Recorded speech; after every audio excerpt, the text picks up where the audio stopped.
D. Amor a sí mismo. Paul Tillich, en un comentario de The Sane Society, en Pastoral Psychology, septiembre 1955, sugirió que sería mejor abandonar el ambiguo término amor a sí mismo, autoamor, self-love, y reemplazarlo por autoafirmación natural, o autoaceptación paradójica. Si bien comprendo yo los méritos de esa sugerencia, no puedo convenir con el autor al respecto. En el término amor a sí mismo, el elemento paradójico en amor a sí mismo está mucho más claramente contenido. Se expresa el hecho de que el amor es una actitud que es la misma hacia todos los objetos, incluyéndome a mí mismo. Tampoco debe olvidarse que ese término, en el sentido en que se lo usa aquí, tiene una historia. La Biblia habla de amor a sí mismo cuando ordena ama a tu prójimo como a ti mismo, y Meister Eckhart habla de amor a sí mismo en el mismo sentido.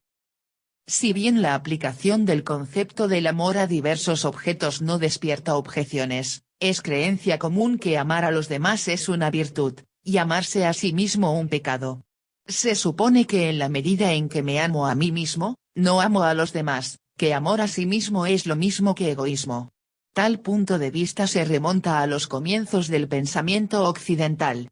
Calvino califica de peste el amor a sí mismo. Calvino, Institutes of the Christian Religion, versión inglesa de J.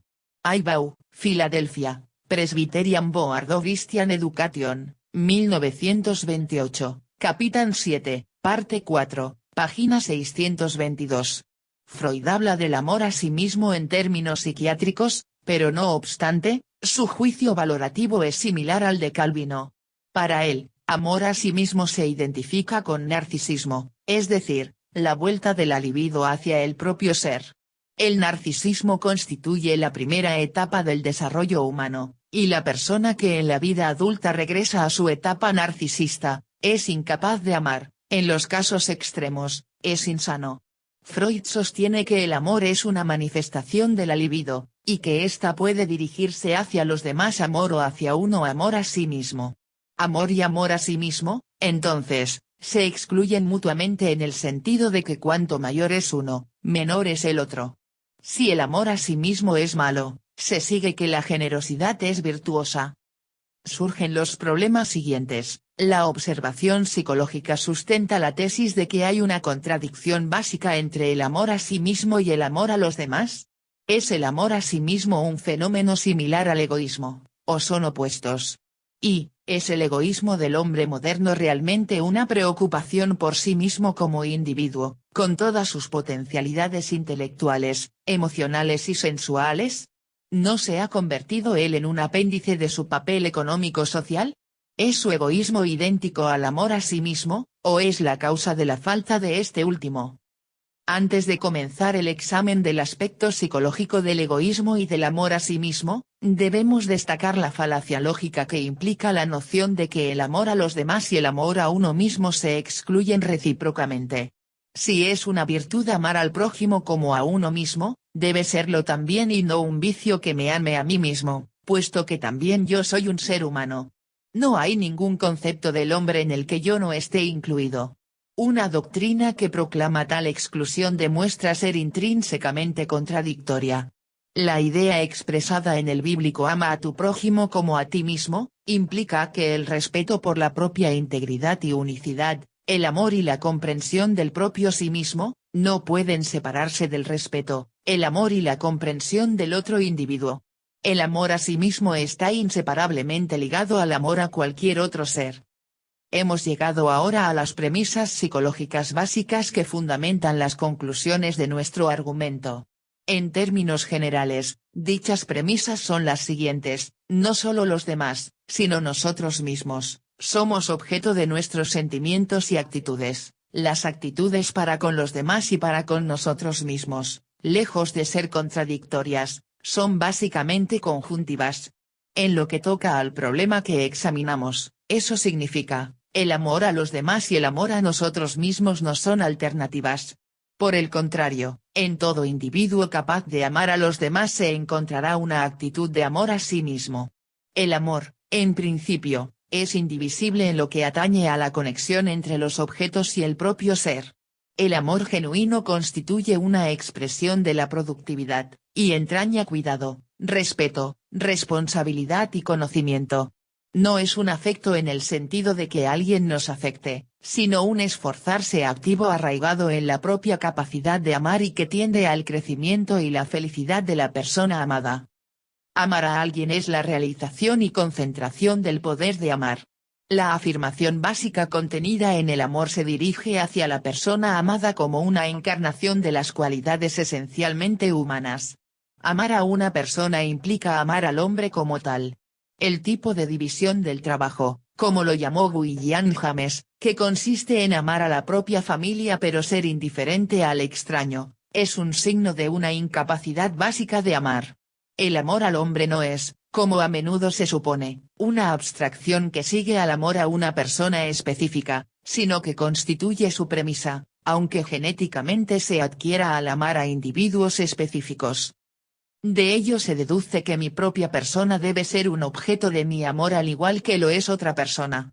La afirmación de la vida, felicidad, crecimiento y libertad propios, está arraigada en la propia capacidad de amar, esto es, en el cuidado, el respeto, la responsabilidad y el conocimiento. Si un individuo es capaz de amar productivamente, también se ama a sí mismo. Si solo ama a los demás, no puede amar en absoluto. Dando por establecido que el amor a sí mismo y a los demás es conjuntivo, ¿cómo explicamos el egoísmo, que excluye evidentemente toda genuina preocupación por los demás?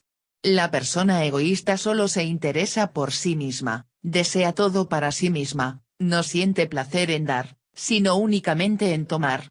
Considera el mundo exterior solo desde el punto de vista de lo que puede obtener de él. Carece de interés en las necesidades ajenas y de respeto por la dignidad e integridad de los demás. No ve más que a sí misma, juzga a todos según su utilidad, es básicamente incapaz de amar. ¿No prueba eso que la preocupación por los demás y por uno mismo son alternativas inevitables? Sería así si el egoísmo y el autoamor fueran idénticos. Pero tal suposición es precisamente la falacia que ha llevado a tantas conclusiones erróneas con respecto a nuestros problemas. El egoísmo y el amor a sí mismo, lejos de ser idénticos, son realmente opuestos. El individuo egoísta no se ama demasiado, sino muy poco, en realidad, se odia.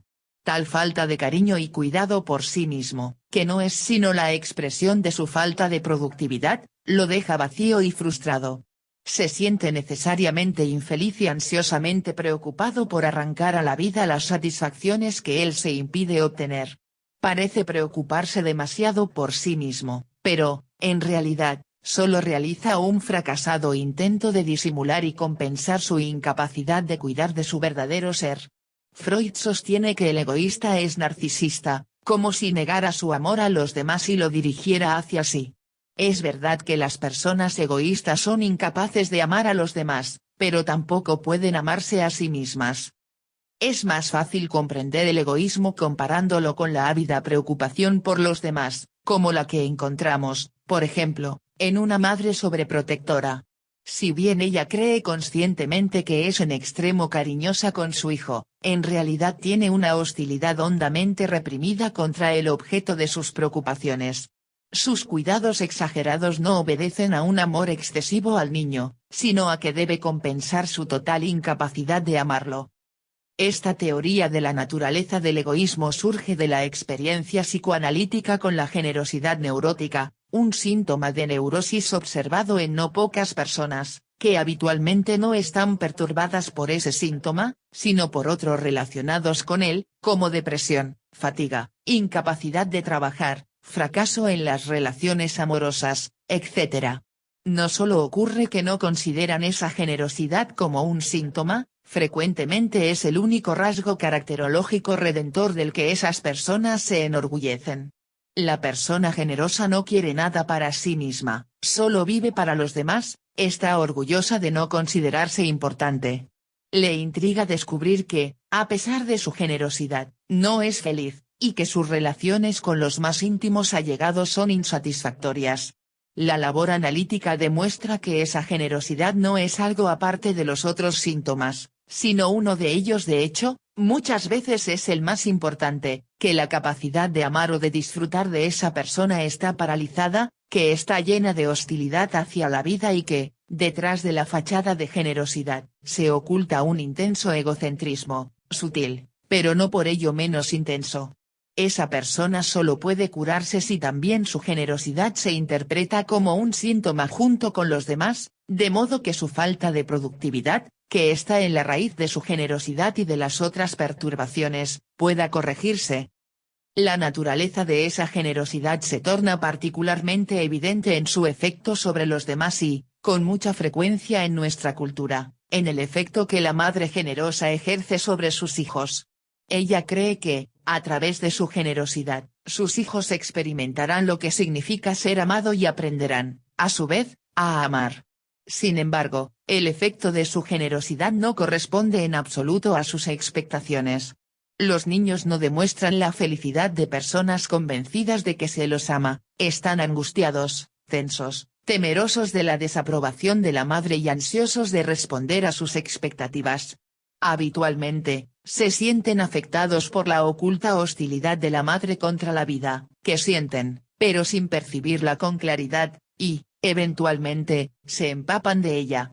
En conjunto, el efecto producido por la madre generosa no es demasiado diferente del que ejerce la madre egoísta, y aún puede resultar más nefasto, puesto que la generosidad de la madre impide que los niños la critiquen, se los coloca bajo la obligación de no desilusionarla, se les enseña, bajo la máscara de la virtud, a no gustar de la vida. Si se tiene la oportunidad de estudiar el efecto producido por una madre con genuino amor a sí misma, se ve que no hay nada que lleve más a un niño a la experiencia de lo que son la felicidad, el amor y la alegría, que el amor de una madre que se ama a sí misma. Meister Eckhart ha sintetizado magníficamente estas ideas: si te amas a ti mismo, amas a todos los demás como a ti mismo. Mientras ames a otra persona menos que a ti mismo, no lograrás realmente amarte, pero si amas a todos por igual, incluyéndote a ti, los amarás como una sola persona y esa persona es a la vez Dios y el hombre. Así, pues, es una persona grande y virtuosa la que amándose a sí misma, ama igualmente a todos los demás. Meister Eckhart, versión inglesa de R. B. Blackneb. Nueva York, Harper and Brothers, 1941, página 204. Amor a Dios. Dijimos antes que la base de nuestra necesidad de amar está en la experiencia de separatividad y la necesidad resultante de superar la angustia de la separatividad por medio de la experiencia de la unión. La forma religiosa del amor, lo que se denomina amor a Dios, es, desde el punto de vista psicológico, de índole similar. Surge de la necesidad de superar la separatividad y lograr la unión. En realidad, el amor a Dios tiene tantos aspectos y cualidades distintos como el amor al hombre y en gran medida encontramos en él las mismas diferencias. En todas las religiones teístas, sean politeístas o monoteístas, Dios representa el valor supremo, el bien más deseable. Por lo tanto, el significado específico de Dios depende de cuál sea el bien más deseable para una determinada persona. La comprensión del concepto de Dios debe comenzar, en consecuencia, con un análisis de la estructura caracterológica de la persona que adora a Dios. Hasta donde tenemos conocimiento al respecto, el desarrollo de la raza humana puede caracterizarse como la emergencia del hombre de la naturaleza, de la madre, de los lazos de la sangre y el suelo. En el comienzo de la historia humana, el hombre, si bien expulsado de la unidad original con la naturaleza, se aferra todavía a esos lazos primarios. Encuentra seguridad regresando o aferrándose a esos vínculos primitivos. Siéntese identificado todavía con el mundo de los animales y de los árboles, y trata de lograr la unidad formando parte del reino natural. Muchas religiones primitivas son manifestaciones de esa etapa evolutiva. Un animal se transforma en un tótem, se utilizan máscaras de animales en los actos religiosos o en la guerra, se adora a un animal como Dios. En una etapa posterior de evolución, cuando la habilidad humana se ha desarrollado hasta alcanzar la del artesano o el artista, Cuando el hombre no depende ya exclusivamente de los dones de la naturaleza, la fruta que encuentra y el animal que mata, el hombre transforma el producto de su propia mano en un dios. Es esa la etapa de la adoración de ídolos hechos de arcilla, plata u oro. El hombre proyecta sus poderes y habilidades propios en las cosas que hace, y así, a distancia, adora sus proezas, sus posesiones. En una etapa ulterior, el hombre da a sus dioses la forma de seres humanos. Parece que eso solo puede ocurrir cuando el hombre se ha tornado más consciente de sí mismo, y cuando ha descubierto al hombre como la cosa más elevada y digna en el mundo. En esa fase de adoración de un dios antropomórfico, encontramos una evolución de dos dimensiones. Una se refiere a la naturaleza femenina o masculina de los dioses, la otra al grado de madurez alcanzada por el hombre, grado que determina la naturaleza de sus dioses y la naturaleza de su amor a ellos. Hablemos en primer término del paso desde las religiones matriarcales a las patriarcales. De acuerdo con los notables y decisivos descubrimientos de Bachofen y Morgan a mediados del siglo pasado, y a pesar de que la mayoría de los círculos académicos rechazó esos hallazgos, no parecen existir dudas acerca de la existencia de una fase matriarcal de la religión, anterior a la patriarcal, por lo menos en muchas culturas. En la fase matriarcal, el ser superior es la madre. Es la diosa, y asimismo la autoridad en la familia y la sociedad. Para comprender la esencia de la religión matriarcal basta recordar lo dicho sobre la esencia del amor materno. El amor de la madre es incondicional, y también es omniprotector y envolvente. Como es incondicional, tampoco puede controlarse o adquirirse. Su presencia da a la persona amada una sensación de dicha, su ausencia produce un sentimiento de abandono y profunda desesperación. Puesto que la madre ama a sus hijos porque son sus hijos, y no porque sean buenos, obedientes, o cumplan sus deseos y órdenes, el amor materno se basa en la igualdad. Todos los hombres son iguales, porque son todos hijos de una madre, porque todos son hijos de la madre tierra. La etapa siguiente de la evolución humana, la única que conocemos plenamente y a cuyo respecto no tenemos necesidad de confiar en inferencias y reconstrucciones, es la fase patriarcal. En ella, la madre pierde su posición suprema y el padre se convierte en el ser supremo, tanto en la religión como en la sociedad. La naturaleza del amor del padre le hace tener exigencias, establecer principios y leyes, y a que su amor al hijo dependa de la obediencia de éste a sus demandas. Prefiere al hijo que más se le asemeja, al más obediente y capacitado para sucederle, como heredero de todas sus posesiones. El desarrollo de la sociedad patriarcal es paralelo al de la propiedad privada. Como consecuencia, la sociedad patriarcal es jerárquica, la igualdad de los hermanos se transforma en competencia y lucha mutua. Sea que consideremos las culturas india, egipcia o griega, o las religiones judeo-cristiana o islámica, nos encontramos en medio de un mundo patriarcal, con dioses masculinos, sobre los que reina un dios principal, o donde todos los dioses han sido eliminados menos uno, el dios. Sin embargo, puesto que es imposible arrancar del corazón humano el anhelo de amor materno, no es sorprendente que la figura de la madre amante no se haya podido expulsar totalmente del panteón. En la religión judía, los aspectos maternos de Dios vuelven a introducirse, en especial en las diversas corrientes místicas. En la religión católica, la Iglesia y la Virgen simbolizan a la Madre. Ni siquiera en el protestantismo permanece oculta. Lutero estableció como principio fundamental que nada de lo que el hombre hace puede procurarle el amor de Dios. El amor de Dios es gracia, la actitud religiosa consiste en tener fe en esa gracia, y hacerse pequeño y desvalido. Las buenas obras no pueden influir sobre Dios o hacer que Dios nos ame, como postulan las doctrinas católicas. Aquí es evidente que la doctrina católica de las buenas obras forma parte del cuadro patriarcal. Es posible alcanzar el amor del Padre mediante la obediencia y el cumplimiento de sus exigencias. La doctrina luterana, en cambio, a pesar de su manifiesto carácter patriarcal, contiene un elemento matriarcal soslayado. El amor de la madre no puede adquirirse, está ahí, o no, todo lo que puedo hacer es tener fe, como dice el salmista, sobre los pechos de mi madre, me hiciste estar confiado 16, Salmos, 22, 9, y transformarme en una criatura desvalida e impotente. Pero la peculiaridad de la fe de Lutero consiste en que la figura de la madre desapareció del cuadro manifiesto y fue reemplazada por la del padre. En lugar de la certeza de ser amado por la madre, se convierte en rasgo fundamental la intensa duda, el esperar, contra toda esperanza, el amor incondicional del padre. He tenido que examinar la diferencia entre los elementos matriarcales y patriarcales en la religión para mostrar que el carácter del amor a Dios depende de la respectiva gravitación de los aspectos matriarcales y patriarcales en la religión. El aspecto patriarcal me hace amar a Dios como a un padre, supongo que es justo y severo, que castiga y recompensa, y, evidentemente, que me elegirá como hijo favorito, tal como Dios eligió a Abraham Israel, como Isaac eligió a Jacob, como Dios elige a su pueblo favorito. En el aspecto matriarcal de la religión, amo a Dios como a una madre omnímoda. Tengo fe en su amor y sé que pese a cuán pobre e impotente sea, a cuánto haya pecado, me amará y no amará a ninguno de sus otros hijos más que a mí, que me ocurra lo que me ocurriere, me rescatará, me salvará, me perdonará. Innecesario es decir que mi amor a Dios y el amor de Dios a mí son inseparables. Si Dios es un padre, me ama como a un hijo, y yo lo amo como a un padre.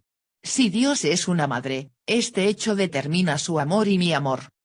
Esa diferencia entre los aspectos maternos y paternos del amor a Dios es, empero, solo uno de los factores que determinan la naturaleza de ese amor, el otro factor es el grado de madurez alcanzado por el individuo y, por lo tanto, en su concepto de Dios y su amor a Dios. Dado que la raza humana evolucionó desde una estructura social centrada en la madre a una centrada en el padre, es principalmente en el desenvolvimiento de la religión patriarcal donde podemos observar el desarrollo de un amor maduro. Eso es verdad especialmente en lo que atañe a las religiones monoteístas de Occidente. En las religiones indias las figuras maternas han conservado buena parte de su influencia, por ejemplo, en la diosa Kali, en el budismo y en el taoísmo, el concepto de un dios o de una diosa carecía de significación esencial, si es que no había sido eliminado por completo. Al comienzo de esa evolución, encontramos un dios despótico, celoso, que considera que el hombre que él ha creado es su propiedad, y que tiene derecho a hacer con él cuanto quiera. Es esa la fase religiosa en la que Dios arroja al hombre del paraíso, para que no coma del árbol del saber y se convierta así en Dios mismo. Es la fase en la que Dios decide destruir la raza humana mediante el diluvio, porque ninguno de sus miembros le gusta, con la excepción de su hijo favorito, Noé. Es la fase en la que Dios le exige a Abraham que mate a su único y amado hijo Isaac, para probar su amor por él con un acto de total obediencia. Pero al mismo tiempo comienza una nueva etapa, Dios hace un pacto con Noé, por el cual le promete no volver a destruir jamás la raza humana, un pacto en el cual él mismo se compromete. No solo está atado por sus promesas, sino por su propio principio de justicia, y sobre esa base Dios debe someterse al pedido de Abraham de no destruir Sodoma si en ella hay por lo menos 10 hombres justos. Pero la evolución va más allá de transformar a Dios, de la figura de un despótico jefe de tribu en un padre amante, en un padre que está sometido al principio que él mismo ha postulado. Tiende a que Dios deje de ser la figura de un padre y se convierta en el símbolo de sus principios, los de justicia, verdad y amor. Dios es verdad, Dios es justicia. En ese desarrollo, Dios deja de ser una persona, un hombre, un padre, se convierte en el símbolo del principio de unidad subyacente a la multiplicidad de los fenómenos, de la visión de la flor que crecerá de la semilla espiritual que alberga el hombre en su interior. Dios no puede tener un nombre. Un nombre siempre denota una cosa, o una persona, algo finito. ¿Cómo puede Dios tener un nombre, si no es una persona ni una cosa? El incidente más notable de ese cambio es el relato bíblico de la revelación de Dios a Moisés. Cuando Moisés le dice que los hebreos no creerán que Dios lo ha enviado, a menos que pueda decirles el nombre de Dios, ¿cómo podrían los adoradores de ídolos comprender un Dios sin nombre, puesto que la esencia misma de un ídolo es tener un nombre? Dios hace una concesión. Dice a Moisés que su nombre es Yo soy el que soy. Yo soy el que seré es mi nombre. El yo soy el que seré significa que Dios no es finito, que no es una persona, un ser. La traducción más adecuada de la frase sería, dile que mi nombre es sin nombre. La prohibición de hacer imágenes de Dios, de pronunciar su nombre en vano, y eventualmente, de pronunciar su nombre en absoluto, apunta a la misma finalidad, la de liberar al hombre de la idea de que Dios es un padre, una persona. En el desarrollo teológico ulterior, la idea se transforma en el principio de que ni siquiera deben darse a Dios atributos positivos. Decir que Dios es sabio, poderoso, bueno, implica nuevamente que es una persona. Todo lo que puedo hacer es decir lo que Dios no es, enumerar sus atributos negativos, postular que no es limitado, que no es malo, que no es injusto. Cuanto más sé lo que Dios no es, mayor es mi conocimiento de Dios, comparece el concepto de Maimónides de los atributos negativos de Dios en la Guía de los Perplejos. Si seguimos la maduración de la idea monoteísta en sus consecuencias ulteriores solo llegaremos a una conclusión, no mencionar para nada el nombre de Dios, no hablar acerca de Dios.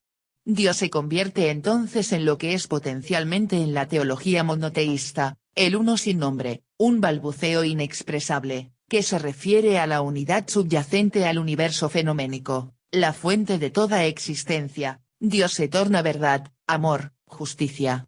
Dios es yo, en la medida en que soy humano. Es evidente que tal evolución desde el principio antropomórfico al puro monoteísmo establece una diferencia fundamental en la naturaleza del amor a Dios. El Dios de Abraham puede amarse o temerse, como un padre, y su aspecto predominante es a veces la tolerancia, a veces la ira. En el grado en que Dios es el Padre, yo soy el Hijo. No he emergido plenamente del deseo autista de omnisciencia y omnipotencia. No he adquirido aún la objetividad necesaria para percatarme de mis limitaciones como ser humano, de mi ignorancia, mi desvalidez. Reclamo aún, como una criatura, que haya un padre que me rescate, que me vigile, que me castigue, un padre que me aprecie cuando soy obediente, que se sienta halagado por mis loas y enojado a causa de mi desobediencia.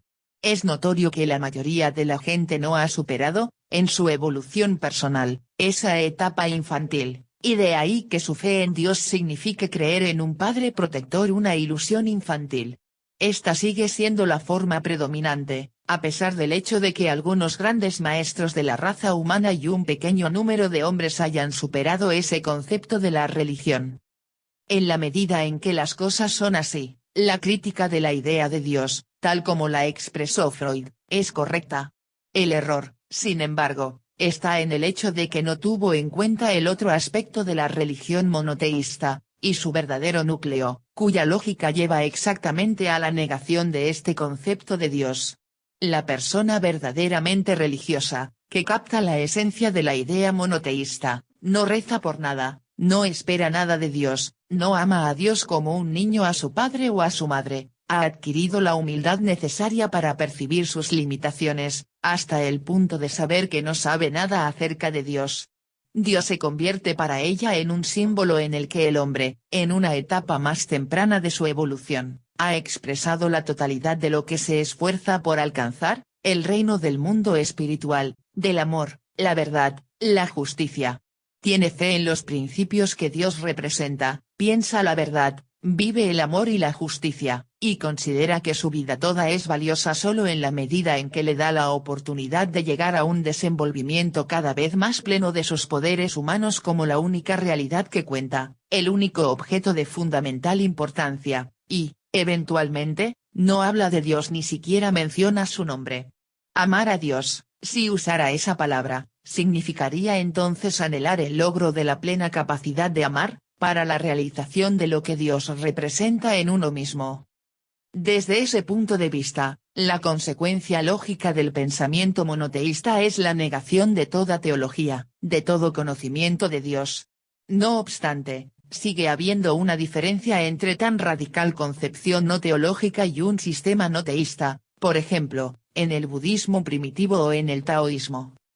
En todos los sistemas teístas, Aún los místicos y no teológicos, existe el supuesto de la realidad del reino espiritual, que trasciende al hombre, que da significado y validez a los poderes espirituales del hombre y a sus esfuerzos por alcanzar la salvación y el nacimiento interior. En un sistema no teísta no existe un reino espiritual fuera del hombre o trascendente a él. El reino del amor, la razón y la justicia existe como una realidad únicamente porque el hombre ha podido desenvolver esos poderes en sí mismo a través del proceso de su evolución y solo en esa medida.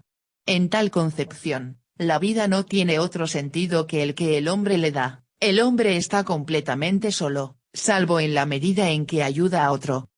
Puesto que he hablado del amor a Dios, quiero aclarar que, personalmente, no pienso en función de un concepto teísta, y que, en mi opinión, el concepto de Dios es solo un concepto históricamente condicionado, en el que el hombre ha expresado su experiencia de sus poderes superiores, su anhelo de verdad y de unidad en determinado periodo histórico. Pero creo también que las consecuencias de un monoteísmo estricto y la preocupación fundamental no teísta por la realidad espiritual son dos puntos de vista que, aunque diferentes, no se contradicen necesariamente. Pero aquí surge otra dimensión de la cuestión del amor a Dios, que debemos analizar para medir la profundidad del problema.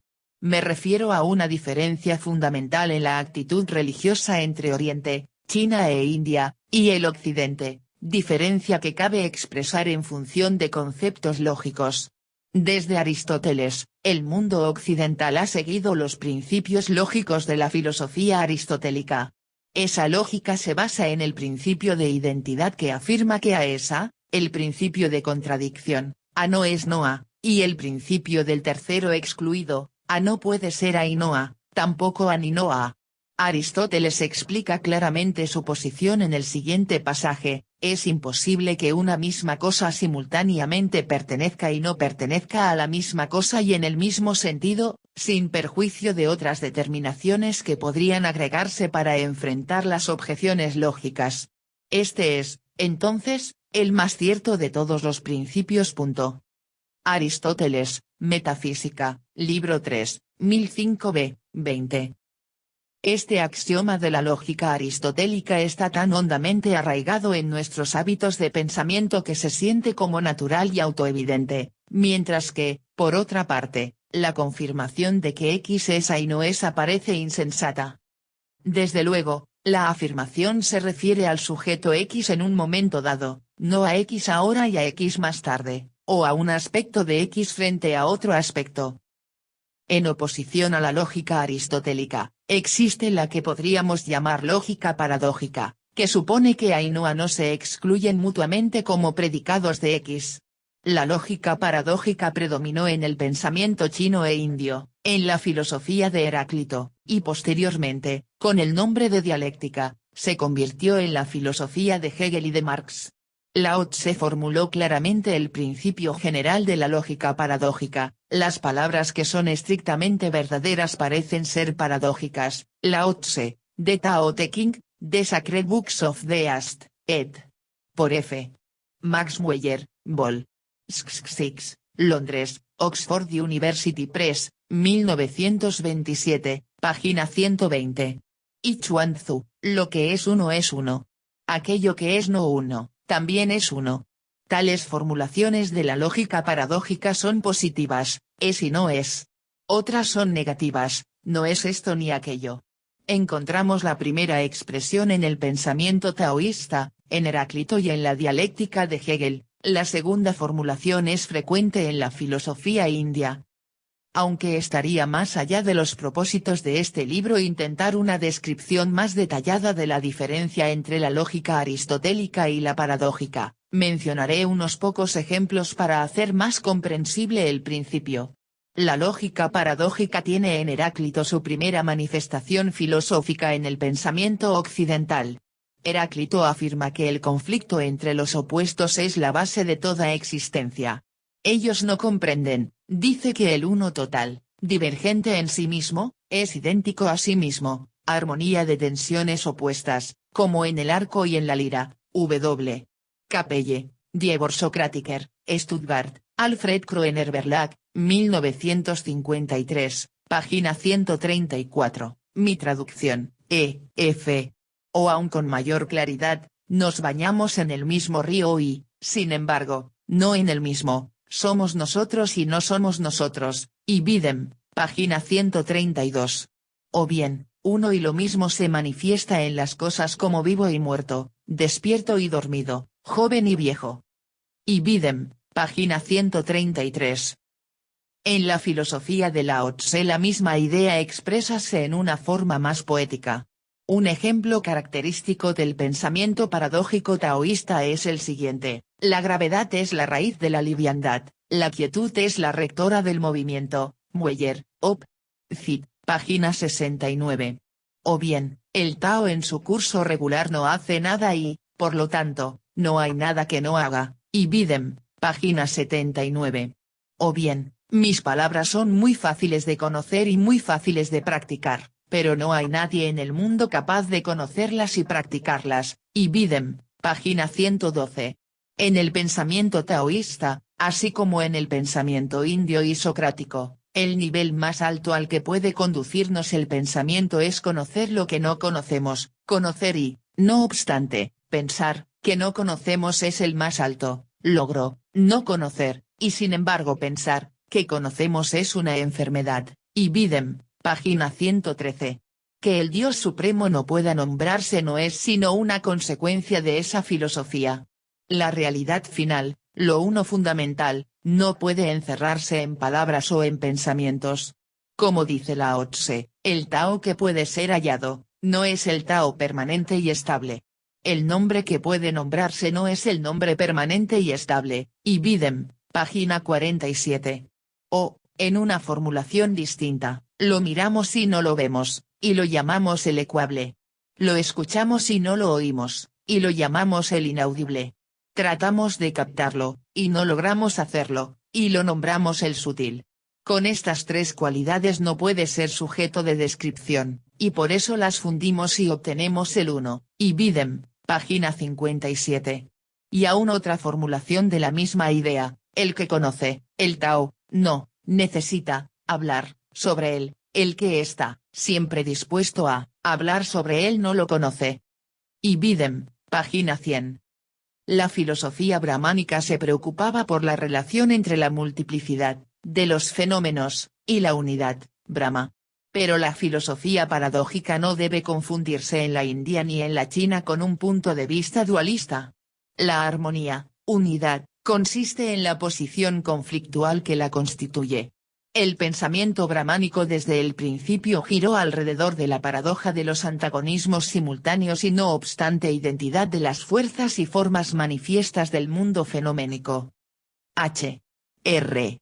Zimmer, Philosophies of India, Nueva York, Pantheon Books, 1951. El poder esencial en el universo y en el hombre trasciende tanto la esfera conceptual como la sensible. No es, por lo tanto, ni esto ni aquello. Pero, como advierte Zimmer, no hay antagonismo entre real e irreal en esta realización estrictamente no dualista, y Bidem. En su búsqueda de la unidad más allá de la multiplicidad, los pensadores brahmánicos llegaron a la conclusión de que el par de opuestos que se percibe no refleja la naturaleza de las cosas, sino la de la mente percipiente. El pensamiento percipiente debe trascenderse a sí mismo para alcanzar la verdadera realidad. La oposición es una categoría de la mente humana, no un elemento de la realidad.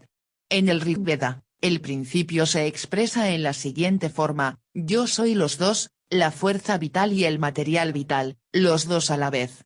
La consecuencia extrema de la idea de que el pensamiento solo puede percibir en contradicciones aparece en forma aún más drástica en la teoría Vedanta, que postula que el pensamiento a pesar de su fino discernimiento es solo un más sutil horizonte de ignorancia, en realidad, el más sutil de todos los engañosos recursos de Maya, y Bidem, página 424. La lógica paradójica tiene una significativa relación con el concepto de Dios. En el grado en que Dios representa la realidad esencial, y la mente humana percibe la realidad en contradicciones, no puede hacerse afirmación positiva alguna acerca de Dios.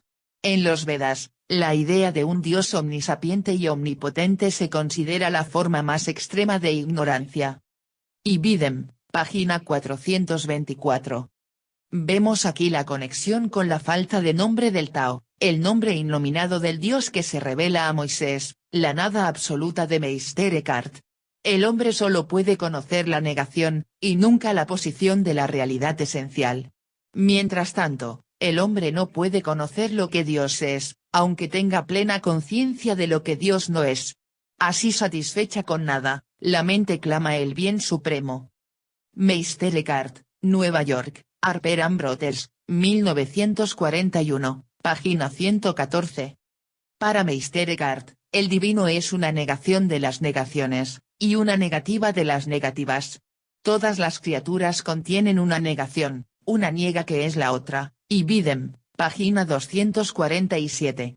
Compárese también la teología negativa de Maimónides.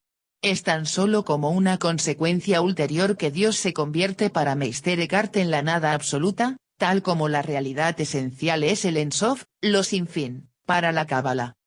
He examinado la diferencia entre la lógica aristotélica y la paradójica con el propósito de preparar el terreno para una importante distinción en el concepto del amor a Dios.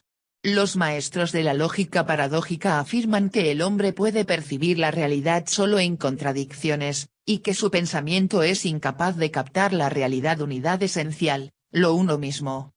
Ello trajo como consecuencia que no se aspira como finalidad última a descubrir la respuesta en el pensamiento. Este solo nos dice que no puede darnos la última respuesta. El mundo del pensamiento permanece envuelto en la paradoja. La única forma como puede captarse el mundo en su esencia reside, no en el pensamiento, sino en el acto, en la experiencia de unidad. La lógica paradójica llega así a la conclusión de que el amor a Dios no es el conocimiento de Dios mediante el pensamiento, ni el pensamiento del propio amor a Dios, sino el acto de experimentar la unidad con Dios. Por lo tanto, lo más importante es la forma correcta de vivir. Toda la vida, cada acción, banal o importante, se dedica al conocimiento de Dios, pero no a un conocimiento por medio del pensamiento correcto, sino de la acción correcta. Las religiones orientales constituyen una clara ilustración de ese concepto. Tanto en el brahmanismo como en el budismo y el taoísmo, la finalidad fundamental de la religión no es la creencia correcta, sino la acción correcta. Lo mismo ocurre en la religión judía. Prácticamente no se registra en la tradición judía ningún cisma por cuestiones de creencia, la única gran excepción, la diferencia entre fariseos y saduceos, se produjo esencialmente entre dos clases sociales opuestas. La religión judía asignaba especial importancia, particularmente desde el comienzo de la era cristiana, a la forma correcta de vivir, el halacha, palabra que, en realidad, tiene casi el mismo sentido que el Tao. En la historia moderna, el mismo principio se expresa en el pensamiento de Spinoza, Marx y Freud. En la filosofía de Spinoza, el acento se traslada de la creencia correcta a la conducta correcta en la vida. Marx sostuvo idéntico principio cuando dijo, los filósofos han interpretado el mundo de distintas maneras, la tarea es transformarlo.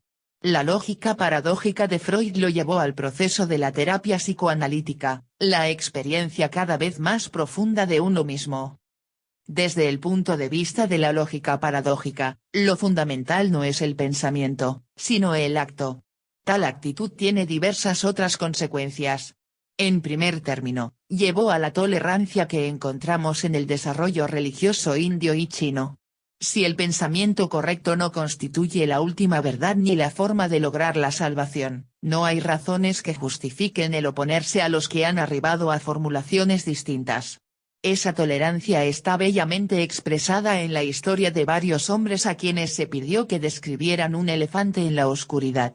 Uno de ellos, tocándole la trompa, dijo, este animal es como una cañería, otro, tocándole la oreja, dijo, este animal es como un abanico, un tercero, tocándole las patas, lo describió como una columna. En segundo lugar, el punto de vista paradójico llevó a dar más importancia al hombre en transformación que al desarrollo del dogma, por una parte, y de la ciencia, por la otra. Desde el punto de vista chino, indio y místico, la tarea religiosa del hombre no consiste en pensar bien, sino en obrar bien, y en llegar a ser uno con lo uno en el acto de la meditación concentrada. En lo que toca a la corriente principal del pensamiento occidental, cabe afirmar lo contrario. Puesto que se esperaba encontrar la verdad fundamental en el pensamiento correcto, otorgábase especial importancia al pensar, aunque también se valoraba la acción correcta. En la evolución religiosa tal actitud condujo a la formación de dogmas, a interminables argumentos acerca de los principios dogmáticos, y a la intolerancia frente al no creyente o hereje. Más aún, llevó a considerar la fe en Dios como la principal finalidad de la actitud religiosa. Naturalmente, eso no significa que no existiese también el concepto de que se debía vivir correctamente. Pero, no obstante, la persona que creía en Dios aunque no viviera a Dios sentíase superior a los que vivían a Dios, pero no creían en él. El énfasis puesto en el pensamiento posee asimismo otra consecuencia de importancia histórica. La idea de que se podía encontrar la verdad por medio del pensamiento llevó no solo al dogma, sino también a la ciencia. En la ciencia el pensamiento correcto es todo lo que cuenta, tanto en el sentido de la honestidad intelectual como en el de su aplicación a la práctica, esto es, a la técnica. En resumen, la lógica paradójica llevó a la tolerancia y a un esfuerzo hacia la autotransformación. La consideración aristotélica condujo al dogma y a la ciencia, a la Iglesia católica, y al descubrimiento de la energía atómica. Hemos explicado ya implícitamente las consecuencias de tal diferencia entre ambos puntos de vista en lo que se refiere al problema del amor a Dios, y solo es necesario resumirlas brevemente. En el sistema religioso occidental predominante, el amor a Dios es esencialmente lo mismo que la fe en Dios, en su existencia, en su justicia, en su amor. El amor a Dios es fundamentalmente una experiencia mental. En las religiones orientales y en el misticismo, el amor a Dios es una intensa experiencia afectiva de unidad, inseparablemente ligada a la expresión de ese amor en cada acto de la vida. La formulación más radical de esa meta pertenece a Meister Eckhart: si, por lo tanto, me transformo en Dios y Él me hace uno consigo mismo, entonces, por el Dios viviente, no hay distinción alguna entre nosotros. Alguna gente cree que va a ver a Dios, que va a ver a Dios como si Él estuviera allí, y ellos aquí, pero eso no ha de ocurrir. Dios y yo somos uno. Al conocer a Dios, lo tomo en mí mismo. Al amar a Dios, lo penetro. Meister Eckhart, Op. Cit. Paz. 181-2. Podemos volver ahora a un importante paralelo entre el amor a los padres y el amor a Dios. Al comienzo, el niño está ligado a la madre como fuente de toda existencia. Se siente desvalido y necesita el amor omnímodo de la madre. Luego se vuelca hacia el padre como nuevo centro de sus afectos, siendo el padre un principio rector del pensamiento y la acción. En esa etapa, lo impulsa la necesidad de conquistar el elogio del padre, y de evitar su disconformidad. En la etapa de la plena madurez, se ha liberado de las personas de la madre y del padre como poderes protector e imperativo, ha establecido en sí mismo los principios materno y paterno. Se ha convertido en su propio padre y madre, es padre y madre. En la historia de la raza humana observamos y podemos anticipar idéntico desarrollo desde el comienzo del amor a Dios como la desamparada relación con una diosa madre, a través de la obediencia a un Dios paternal, hasta una etapa madura en la que Dios deja de ser un poder exterior, en la que el hombre ha incorporado en sí mismo los principios de amor y justicia, en la que se ha hecho uno con Dios y, eventualmente, a un punto en que solo habla de Dios en un sentido poético y simbólico. De tales consideraciones se deduce que el amor a Dios no puede separarse del amor a los padres. Si una persona no emerge de la relación incestuosa con la madre, el clan, la nación, si mantiene su dependencia infantil de un padre que castiga y recompensa, o de cualquier otra autoridad, no puede desarrollar un amor maduro a Dios. Su religión es, entonces, la que corresponde a la primera fase religiosa, en la que se experimentaba a Dios como a una madre protectora o un padre que castiga y recompensa. En la religión contemporánea encontramos todas las fases, desde la más antigua y primitiva hasta la más elevada. La palabra Dios denota el jefe de tribu tanto como la nada absoluta. En igual forma, cada individuo conserva en sí mismo, en su inconsciente, como lo ha demostrado Freud, todas las etapas desde la del infante desvalido en adelante. La cuestión es hasta qué punto ha crecido. Una cosa es segura, la naturaleza de su amor a Dios corresponde a la naturaleza de su amor al hombre, y, además, la verdadera cualidad de su amor a Dios y al hombre es con frecuencia inconsciente encubierta y racionalizada por una idea más madura de lo que su amor es. El amor al hombre, además, si bien directamente arraigado en sus relaciones con su familia, está determinado, en última instancia, por la estructura de la sociedad en que vive. Si la estructura social es de sumisión a la autoridad manifiesta o autoridad anónima de la opinión pública y del mercado, su concepto de Dios será infantil y estará muy alejado del concepto maduro, cuyas semillas se encuentran en la historia de la religión monoteísta.